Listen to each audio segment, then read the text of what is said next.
성도님들 흔히 다이어트 할 때 주의해야 할 게 있습니다. 열심히 막 운동하고 막 열심히 식이요법을 해가지고 겨우 몇 킬로 빼놨는데 꼭 잠시 잠깐 방심한 사이에 원위치로 돌아가 버리는, 이걸 무슨 현상이라고 합니까? 요요 현상을 조심해야 합니다. 근데 이게 그냥 원위치로만 돌아가면 다행이죠. 다시 운동하고 막 다시 식단 조절하는 것, 여기에 막 너무 지치다 보니까 어떻게 합니까? 그 다음에 그냥 더 먹습니다. 마치 며칠간 이제 못 먹었던 게 한 맺힌 것처럼 더 먹기 시작합니다. 그래서 더 살찌게 되는 것, 이것을 이제 다이어트의 함정이라고 합니다. 저도 마찬가지로 꽤나 실패 많이 해봤습니다. 그래서 다이어트는 사람들이 흔히 이제 다이어트 하는 분들이 이렇게 이야기합니다.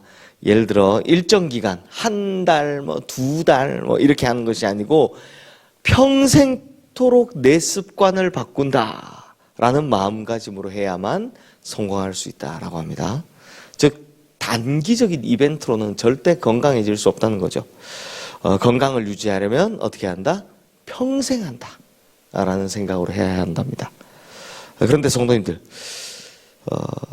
이건 비단 다이어트에만 해당되는 게 아니라 우리 영적인 생활에도 해당이 되는 것 같습니다. 제가 막 설교하면서 다이어트 이야기하는데 저 외에는 다 다이어트 안 하셔도 될 것 같습니다. 지금 다 그런데 이 다이어트에만 해당되는 게 아니라 이 문제는 이제 우리 영적인 생활에도 똑같습니다. 다들 경험해 보셔서 아시겠지만 뭐 단번에 수련회나 뭐 단번에 부흥회 이런 걸로 참 좋은 기억은 가질 수 있지만 우리 평생 계속 가는 은혜를, 펑펑 쏟아나는 은혜를 만들지는 못합니다. 그렇죠?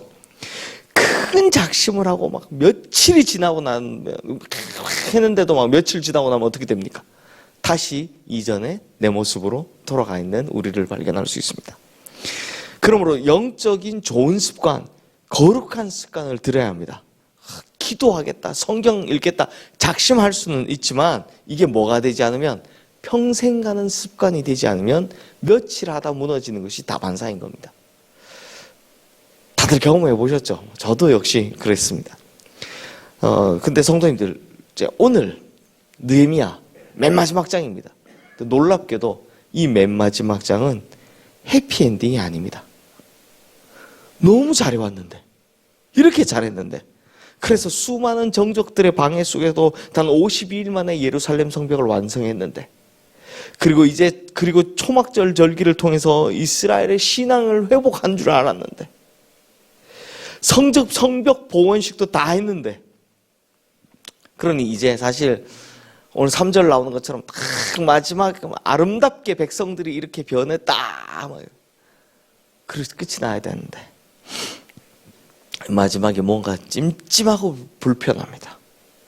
하지만 저는 느헤미야가 굉장히 솔직하다고 생각합니다. 왜? 이 마지막에 실패와 여운을 남겨놓는 것은 다이어트처럼 단기간에 하다가 그러지 말고, 그렇게 실패하지 말고 우리 인생이 정말 끝까지 깨어있어야 한다라는 걸 알려주기 위함이 아닌가, 이런 생각이 듭니다. 6절 말씀에 보시면 나오지만 성벽 봉헌식을 끝낸 느헤미야는 왕의 부름을 받고 잠깐 페르시아의 수도인, 즉 자신이 예전에 일하던 곳인 수산성으로 가게 되어 있습니다. 그래서 돌아갔는데 문제는 그 기간에 난리가 난 겁니다. 느헤미야가 잠시 자리를 비운 사이에 악한 무리들이 이 본색을 드러내기 시작하는데요, 충격적인 것은 그 악한 사람이 바로 누구였다? 대제사장 엘리야십이었다라는 겁니다. 그 느헤미야 3장 말씀에 보면요, 누가 성벽을 어디에 짓고 누가 어느 코스, 그러니까 어느 성문을 달고 막 이렇게 나오잖아요. 그 나올 때 1절에 즉 가장 먼저 기록된 사람이 누구였냐? 바로 대제사장 엘리야십이었거든요. 그 많은 사람들의 이름이 쫙 나오는데 그 중에 제일 위에 써준 게 누구였다? 대제사장 엘리야십이었다. 그만큼 느헤미야가 존중해줬다는 겁니다. 대제사장이라서 존중해줬다는 겁니다. 그런데 이 대제사장 엘리야십과 느헤미야를 죽이려 했던 그 정적 암몬 사람 도비야와의 아주 숨어있던 충격적인 관계가 이제 드러나기 시작하는 겁니다. 언제? 느헤미야가 자리를 딱 뜨자마자. 우리 4절 5절 말씀 함께 읽어보겠습니다.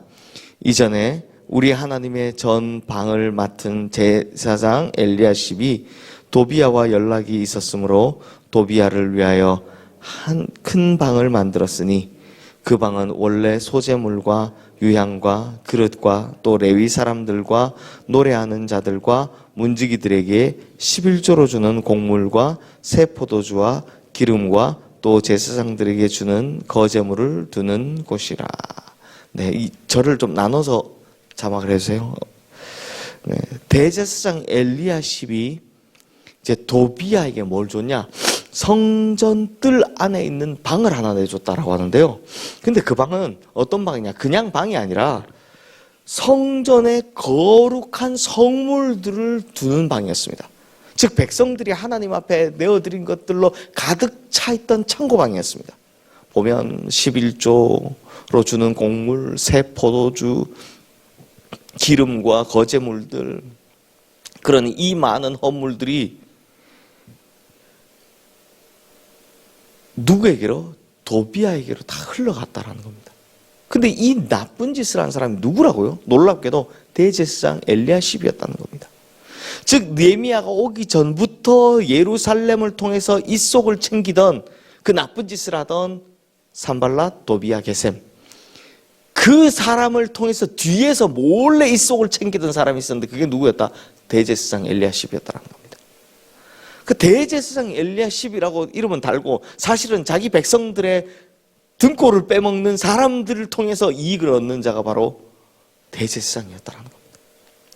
그리고 대제사장 엘리야십의 악행이 이걸로 끝이 아니었습니다. 28절 말씀, 지금 화면에 뜨는 말씀 우리 함께 읽겠습니다. 대제사장 엘리야십의 손자 요야다의 아들 하나가 호론 사람 산발랏의 사위가 되었으므로 내가 쫓아내어 나를 떠나게 하였느니라. 그렇게 우리 뭐하지 말자고 얘기했습니까? 이방 여인과 결혼하지 말자. 계속해서 13장도 맨 그 초반에 보면 마무리가 다 구분해냈다라고 하잖아요. 이 구분해냈다, 분리해냈다라고 하잖아요.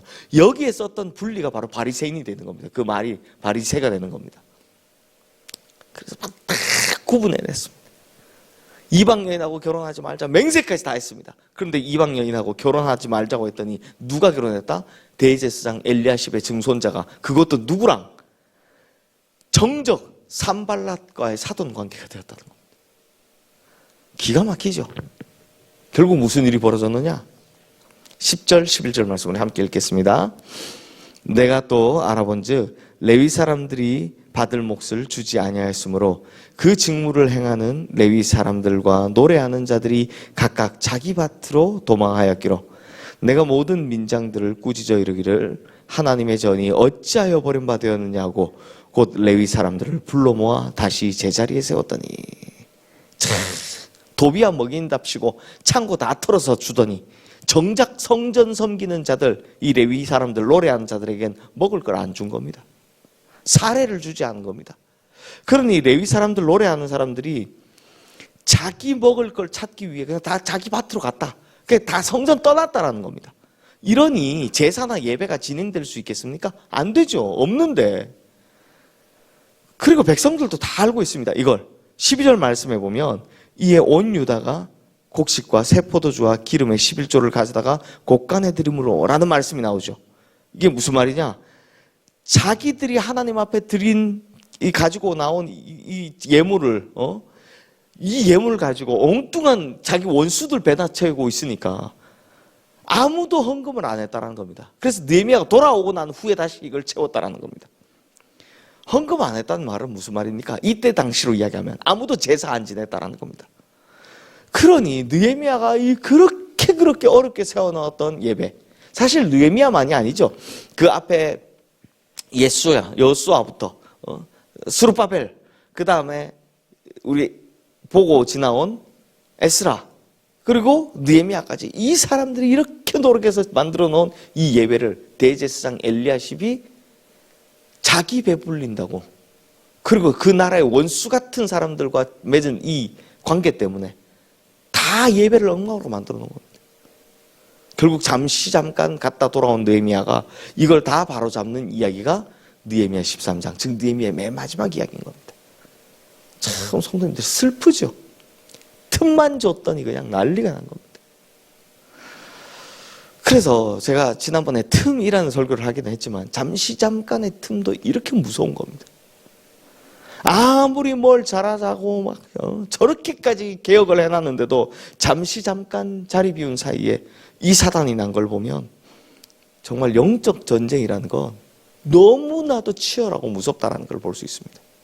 그러니 성도님들, 우리가 뭘 변화하자, 개혁하자라고 하는 것, 혹은 하나님의 뜻대로 모든 일이 아름답게 이루어지는 것, 이걸 가능케 하려면 절대 단기간의 이벤트로는 안 된다라는 겁니다. 이걸 느헤미야가 자기 스스로 쓰고 있는 겁니다.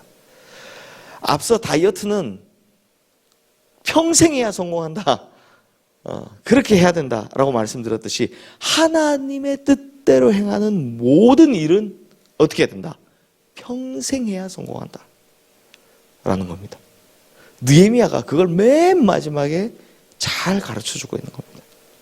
그러므로 우리 성도님들 절대 틈조차 주지 않고 항상 깨어 있으시길, 그리고 그 깨어 있음이 주님 앞에 서는 날까지 계속 되시기를 주님의 이름으로 축원합니다.